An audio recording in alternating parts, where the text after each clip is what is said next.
ಪ್ರಿಯ ವೀಕ್ಷಕರೇ, ಬನ್ನಿ ಇವತ್ತು ನಾವು ನಿಪ್ಪಟ್ಟು ರೆಸಿಪಿನ ನೋಡೋಣ. ನಿಪ್ಪಟ್ಟು ಮಾಡೋದಂತೂ ತುಂಬ ಸುಲಭ. ಬೇಕಾಗಿರೋ ಪದಾರ್ಥಗಳು ಸಹ ಎಲ್ಲ ಸಹ ಮನೆಯಲ್ಲೇ ಸಿಗ್ತವೆ. ಏನು ಸಹ ನಾವು ಶ್ರಮಪಟ್ಟು ಕೊಂಡ್ಕೊಬಂದು ಮಾಡಬೇಕು ಮತ್ತು ಶ್ರಮಪಟ್ಟು ಮಾಡಬೇಕು ಅನ್ನೋಂಥದ್ದೇನಿಲ್ಲ. ಹಾಗಾದರೆ ಬನ್ನಿ ಮಾಡೋದು ಹೇಗೆ ನೋಡ್ಕೊಳ್ಳೋಣ. ಮೊದಲಿಗೆ ಒಂದು ಬೌಲ್ ತಗೊಂಡು ನಾನಿಲ್ಲಿ ಅಕ್ಕಿ ಹಸಿಟ್ಟನ್ನ ತೊಗೊತಾ ಇದ್ದೀನಿ. ಇಲ್ಲಿ ನಾನು ಒಂದು 3 ಕಪ್ಪಷ್ಟು ಅಕ್ಕಿ ಹಸಿಟ್ಟನ್ನ ತೊಗೊತಾ ಇದ್ದೀನಿ. ಇದ್ರ ಜೊತೆಗೆ ಚಿರೋಟಿ ರವೆ, ಸಣ್ಣ ಸೂಜಿ ರವೆ ಅಂತಾರಲ್ಲ, ಅದು ಸಹ ನಾನಿಲ್ಲಿ 1 ಕಪ್ಪಷ್ಟು ತೊಗೊತಾ ಇದ್ದೀನಿ. ನೀವು ಯಾವುದ್ರಲ್ಲಿ ಅಳತೆ ಮಾಡ್ಕೊಂಡಿರ್ತೀರೋ ಅದರ ಪ್ರಕಾರ ಹಾಕ್ಕೋಬೇಕಾಗುತ್ತೆ. ಹಾಗೂ ಮೈದಾನೂ ಸಹ 1 ಕಪ್ಪಷ್ಟು ಮೈದಾ ತೊಗೊಂಡಿದ್ದೀನಿ. ಇದೆಲ್ಲ ಸಹ ಚೆನ್ನಾಗಿ ಮಿಕ್ಸ್ ಮಾಡ್ಕೋಬೇಕು. ಎಲ್ಲ ಸಹ 3 ಹಿಟ್ಟುಗಳು ಸಹ ಒಂದೇ ಸಮ ಮಿಕ್ಸ್ ಆಗಬೇಕು. ಆ ರೀತಿ ಚೆನ್ನಾಗಿ ಮಿಕ್ಸ್ ಮಾಡ್ಕೋಬೇಕು. ಇದಾದಮೇಲೆ ನಾವು ಇದಕ್ಕಿನ್ನ ಮಿಕ್ಕ ಪದಾರ್ಥಗಳನ್ನ ಸೇರಿಸ್ಕೋಬೇಕಾಗುತ್ತೆ. ಯಾವ ಪದಾರ್ಥಗಳೆಲ್ಲ ಇವ್ರು ಮೊದಲೇ ತೋರಿಸ್ಲಿಲ್ವಲ್ಲ ಅಂದ್ಕೋಬೇಡ್ರಿ. ನೋಡಿರಿ, ಇಲ್ಲಿ ಜೀರಿಗೆ, ಅಚ್ಕಾರದ ಪುಡಿ, ಎಳ್ಳು, ನಾನಿಲ್ಲಿ ಪಾಲಿಶ್ ಎಳ್ಳು ಹಾಕ್ತಾಯಿಲ್ಲ, ಮಾಮೂಲಿ ಕರಿ ಎಳ್ಳು ಹಾಕ್ತಾಯಿದ್ದೀನಿ. ಕರಿಬೇವು, ಬೆಳ್ಳುಳ್ಳಿ ಹಾಗೂ ರುಚಿಗೆ ತಕ್ಕಷ್ಟು ಉಪ್ಪು. ಬೆಳ್ಳುಳ್ಳಿನ ಸ್ವಲ್ಪ ಜಜ್ಕೋಬೇಕಾಗುತ್ತೆ. ಇಷ್ಟನ್ನು ಸೇರಿಸಿ ಚೆನ್ನಾಗಿ ಮಿಕ್ಸ್ ಮಾಡ್ಕೋಬೇಕು.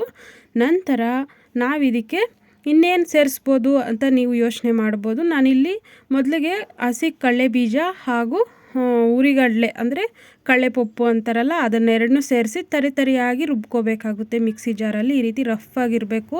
ತುಂಬ ನುಣ್ಣಗಾಗಬಾರ್ದು ಅಥವಾ ತುಂಬ ದಪ್ಪನೂ ಇರಬಾರ್ದು. ಈ ರೀತಿ ಆಗಬೇಕು. ಇದನ್ನು ಸಹ ಸೇರಿಸಿ ಚೆನ್ನಾಗಿ ಮಿಕ್ಸ್ ಮಾಡ್ಕೋಬೇಕು.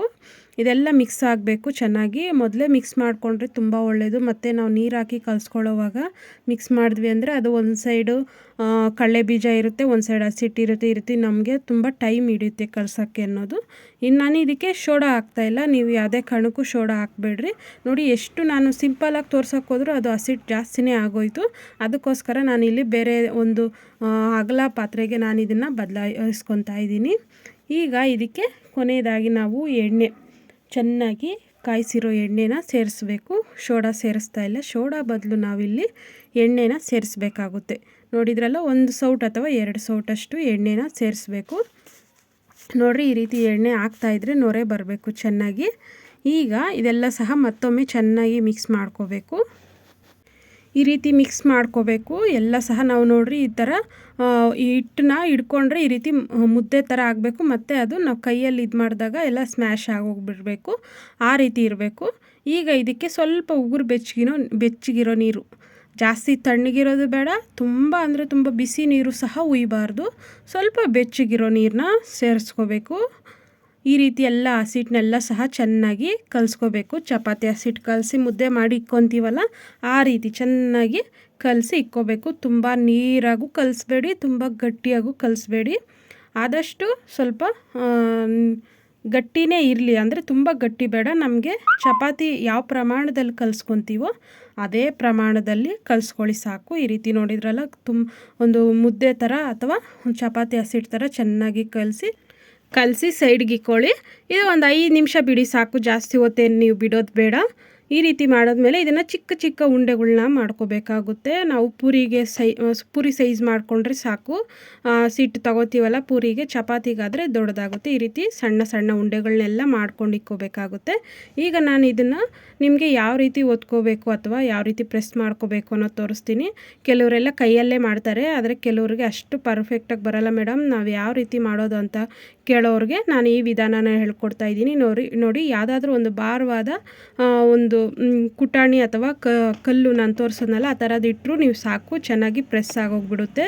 ತುಂಬ ನೀವು ಒಂದು ಸ್ವಲ್ಪ ಜೋರಾಗಿ ಪ್ರೆಸ್ ಮಾಡಿದ್ರಿ ಅಂದರೆ ಸ್ವಲ್ಪ ತೆಳ್ಳಗೂ ಸಹ ಬರುತ್ತೆ. ಇಲ್ಲ ನಮಗೆ ಕೈಯಲ್ಲೇ ಬರುತ್ತೆ ಮಾಡ್ಕೊತೀವಿ ಅನ್ನೋರು ಕೈಯಲ್ಲಿ ಆರಾಮಾಗಿ ಪ್ರೆಸ್ ಮಾಡ್ಕೊಬೋದು. ಇಲ್ಲ ಕೈಯಲ್ಲಿ ಬರಲ್ಲ, ನಮ್ಮ ಮನೇಲಿ ಈ ರೀತಿ ಕಲ್ಲು ಇಲ್ಲ ಅನ್ನೋರು ಚಪಾತಿ ಕಡ್ಡಿ ಇರುತ್ತಲ್ವರ, ಆ ಲಟ್ಟಣಿಗೆ ಅದನ್ನು ನೀವು ಯೂಸ್ ಮಾಡಿ ಚಪಾತಿ ತಿಕ್ಕದಂಗೆ ನಿಧಾನಕ್ಕೆ, ಸ್ವಲ್ಪ ಮಂದ, ತುಂಬ ತೆಳುವು ಇರಬಾರ್ದು, ತುಂಬ ಮಂದನೂ ಇರಬಾರ್ದು.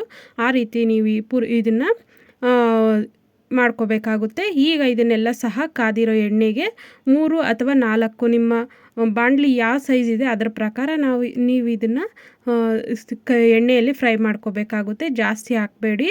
ಹಾಗೆ ತುಂಬ ಮಂದ ಉರಿ ಇಡಬಾರ್ದು ಅಥವಾ ತುಂಬ ಸಣ್ಣ ಉರಿನೂ ಇಡಬಾರ್ದು.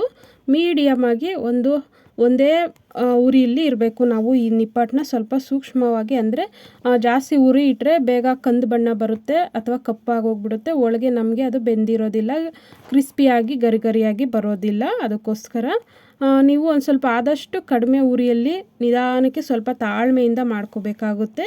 ಈಗ ನೋಡಿದ್ರಲ್ಲ, ನಿಪ್ಪಟ್ಟು ಅನ್ನೋದು ರೆಡಿ ಆಯಿತು. ಎಷ್ಟು ಬೇಗ ರೆಡಿ ಆಯಿತು ನೋಡಿದ್ರಲ್ಲ. ನೀವೇನಾದರೂ ಒಂದು ಅರ್ಧ ಗಂಟೆ ಬಿಡು ಮಾಡಿಕೊಂಡ್ರೆ ಸಾಕು, ಮನೆಗೆ ಒಂದು ವಾರಕ್ಕಾಗೋಷ್ಟು ನಿಪ್ಪಟ್ಟನ್ನ ನೀವು ಮನೆಯಲ್ಲೇ ಮಾಡ್ಕೊಬೋದು. ವೀಕ್ಷಕರೇ, ನೋಡಿದ್ರಲ್ಲ ಗರಿ ಗರಿ ನಿಪ್ಪಟ್ಟು ಎಷ್ಟು ಚೆನ್ನಾಗಿ ರೆಡಿ ಆಯಿತು ಅಂತ.